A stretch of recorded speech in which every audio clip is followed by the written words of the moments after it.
poet by the name of Judith Viorst wrote a poem that I mentioned earlier that invites us to reimagine what the world would look like if a child was able to redesign it entirely. And here is what she came up with. If I were in charge of the world, I'd cancel oatmeal, Monday mornings, allergy shots, and also Sarah Steinberg. If I were in charge of the world, there'd be brighter nightlights, healthier hamsters, and basketball baskets 48 inches lower. If I were in charge of the world, you wouldn't have lonely. You wouldn't have clean. You wouldn't have bedtime. Or don't punch your sister. You wouldn't even have sisters if I were in charge of the world. A chocolate sundae with whipped cream would be a vegetable. All 007 movies would be rated G. And a person who sometimes forgot to brush and sometimes forgot to flush would still be allowed to be in charge of the world. Very humorous approach to asking, I think, a question that might be worth pondering a little further. What if we were in charge of the world? What if we had the ability to rewrite the rules? What sorts of changes would we make? Much like the child in this poem, my hunch is our view of things to change might be somewhat narrow to what we perceive as making it more fair to us. Our sense of justice then would be at peace with the world, because the world around us would be based on the concept of fair that we have from our perspective. Much to Job's chagrin, and his friends as well, we find ourselves in a position where that doesn't get to happen. Job and his friends all spend quite a bit of time acting like this child in the poem, wanting the world his own way. Job cries out, demanding answers for why all this bad stuff has befallen him, and he wants every little question he has for God cleared up. In his arrogance, he tries to tell God how to operate so that this suffering that he is experiencing is either justified or cleared up. This makes no sense to him, this suffering, and therefore God needs to respond with an answer as to why this terrible situation has befallen him.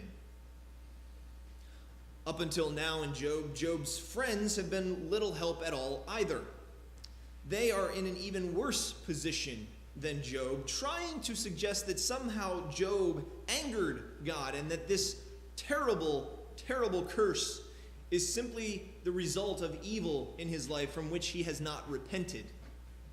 They are so certain in their knowledge of God that they insist Job must have done something and continue to prosecute him as guilty, and he is receiving his just punishment from God.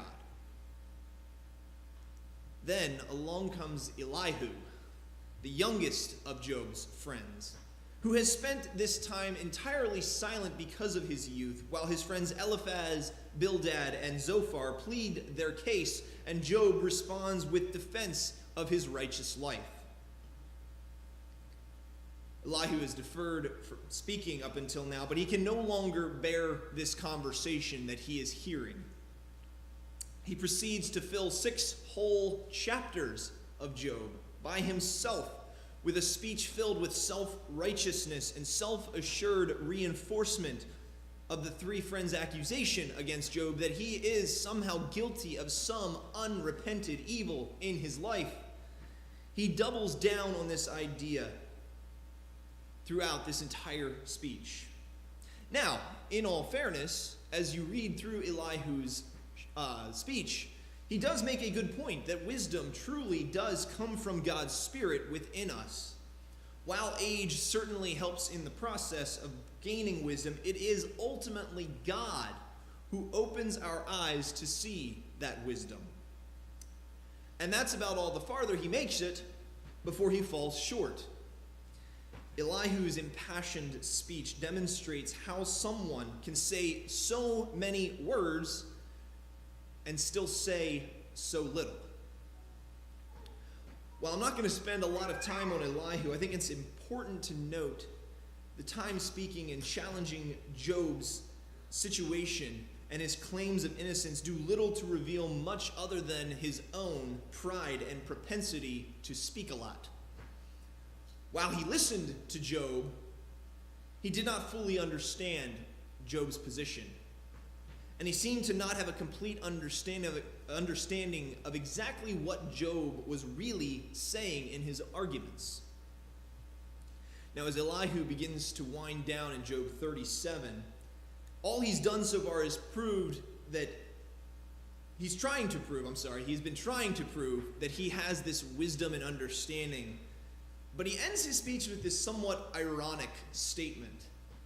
He makes this proclamation about this storm that he sees quite literally approaching on the horizon. And as the sky darkens, it brings with it this ominous presence. And he declares that that ominous presence is like the Lord coming. Now, his words are less a realization of the actual presence of God and more likely just another haughty attempt to display his ability to speak a lot of words and make something out of the imagery around him. And yet, there God is in the storm. He's actually present in this storm as we read into Job 38. It really is the presence of God showing up in response to what has been happening before us for so many chapters in Job. He is ready to respond to Job's petitions. He is ready to finally speak after quite some time of silence in this story. This is where we are finally going to get the answer we've all been waiting for and Job has been aching to hear, and then we don't really get it. Wait, hold on. Just 1 second.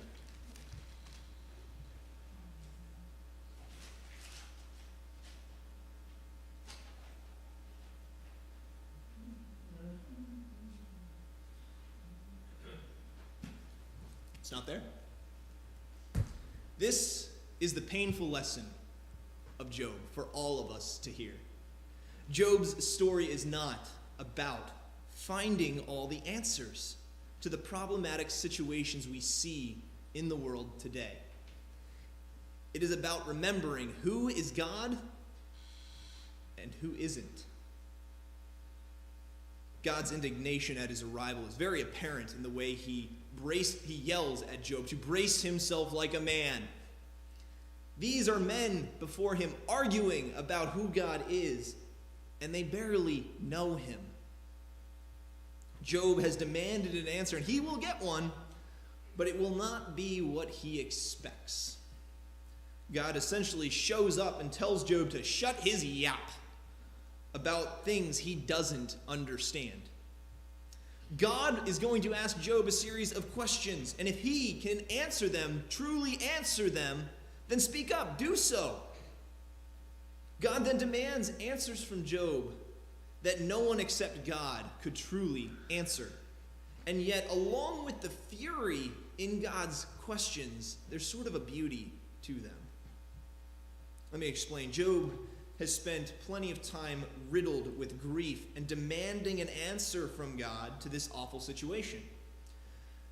God responds in his own way without fully addressing any of Job's indictments against him. And yet his answer is better than any.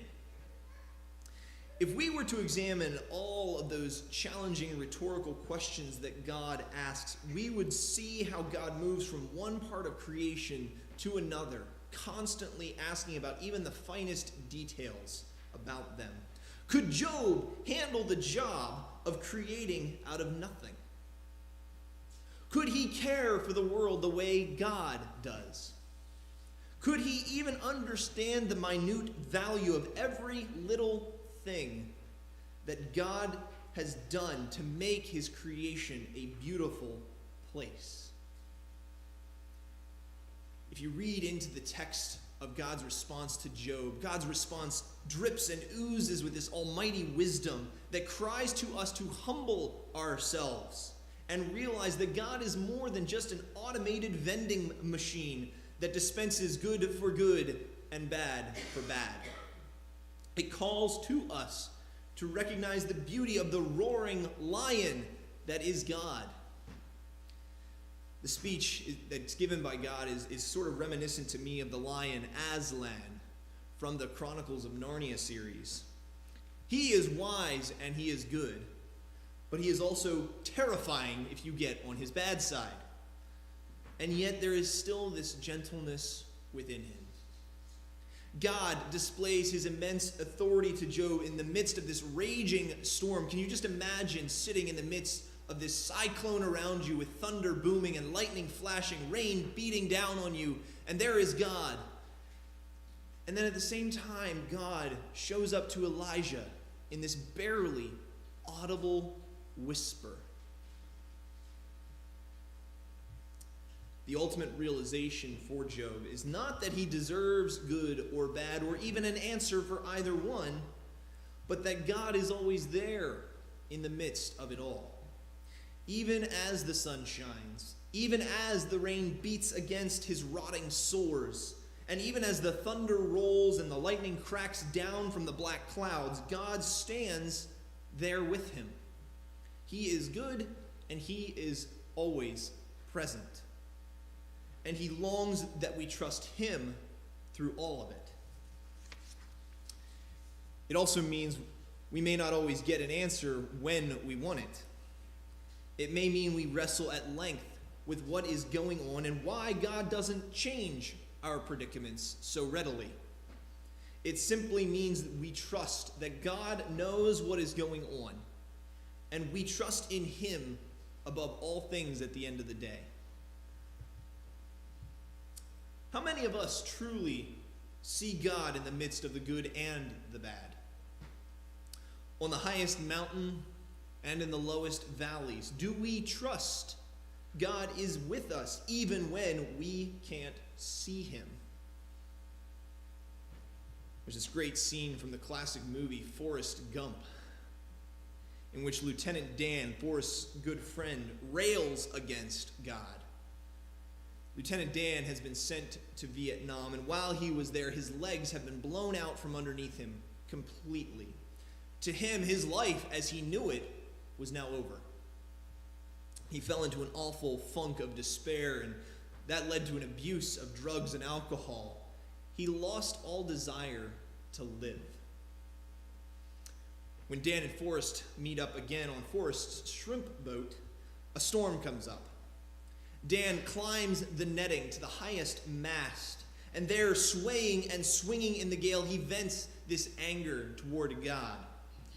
The words stream out in a fury. He challenges God to show up, to appear before him, to show up like a man. He ridicules God, who has taken away his legs, his livelihood, his pride, his manhood, his very identity. "You call this a storm?" he shouts into the wind. Then there's this loud boom, and a blaze of lightning and a crash of thunder crack across the screen. In the end, Lieutenant Dan, with the help of prosthetic technology, walks again, discovers love, and finds his humanity restored. Now, I don't believe God is going to thunderbolt you down as punishment for crying out, but this powerful reminder from a classic movie, I think, illustrates that sometimes God doesn't show up how we expect or when we expect him. Sometimes we want to force God into our own liking, into a box that we've made for him without even realizing it. Sometimes, like Jacob and Job and many other forefathers in our faith, we wrestle with God. Jacob, following his wrestling match, was renamed Israel, which literally translates as wrestles with God.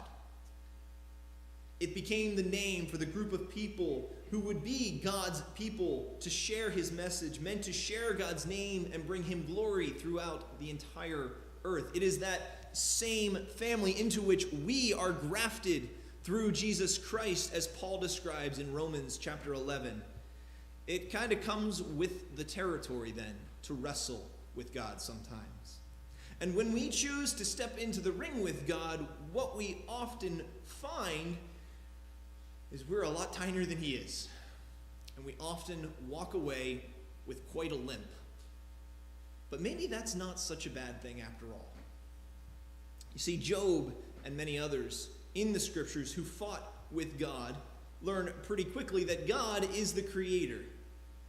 The labels omniscient, omnipresent, and omnipotent are not just fancy words. They carry meaning. As God, there is an authority unsurpassed by anything in all of creation and the cosmos. It was God who existed before anything and who ultimately brought that same creation and cosmos into existence. That puts us in the position of being created, a much weaker framed being. God stands high above us, and as we squint into the sun trying to distinguish all we can about him, we fail simply because of how blindingly bright his glory really is to gaze upon. But something amazing happens when we wrestle with God. Yes, we may walk away bruised, limping, and sore from the experience, but we often also find ourselves humbled by the experience and submitted then to the reality that we are utterly dependent on God. If God didn't want us to wrestle with him, I don't imagine those who did so in the Bible would have much of a story afterwards. But they do. And so do we. We find that the opposite is really true. When we read of those who wrestled with God, we find they were changed, and often changed for the better, even a little bit. Life might be best then seen like a labyrinth. Our lives often weave and meander rather circuitously, doesn't it? Rarely, if ever, do we find a straight way through life. It turns this way and that. Sometimes the turns are so abrupt and the path so steep and rough, we aren't sure we want to even continue. And yet, no matter where the path winds and leads to, it ultimately leads us back to God, who was with us through it all from the very start. Margaret Hess writes this in her book, The Labyrinth of Life. Last summer, I traveled to France and visited the great cathedral at Chartres. I think I'm saying that right. I had heard that there was a labyrinth laid into the cathedral floor. In the Middle Ages, pilgrims would journey to the cathedral and walk the labyrinth in meditative fashion, acting out a pilgrimage to Jerusalem. They would enter the labyrinth at the outside of the circle and follow the path as it weaves in and out, around and around to the center of the circle. There are no wrong turns and no dead ends. The path always leads back to the center. When I arrived at Chartres, I could not walk the path because chairs were set up across the floor. So I spent time praying at the entrance of the labyrinth. Soon I moved into the center of the circle. I was struck by the power of the labyrinth as an image of my life. I had journeyed 40 years to stand in the center. As I looked back over my life, I thought of all the losses, failures, mistakes, and brokenness I had experienced. I thought also of the joys, gifts, and treasures of my life. Through it all, the path led to the center, to a meeting place with a God who was there all along. Is this word of hope enough for those who suffer, that in the end, wherever the path leads, it is the presence of God that heals our grief? Maybe not for everyone. For the rumor of God is sometimes rarely enough to satisfy our desires for him. But the actual meeting then, when we finally meet him face to face, in real life, the meeting is sweet balm for the one on an ever-circling journey to the heart of God. May we on our journey through this labyrinth of life come to rest in the peaceful knowledge that even in the worst of life's situations, God is there with us too. Amen.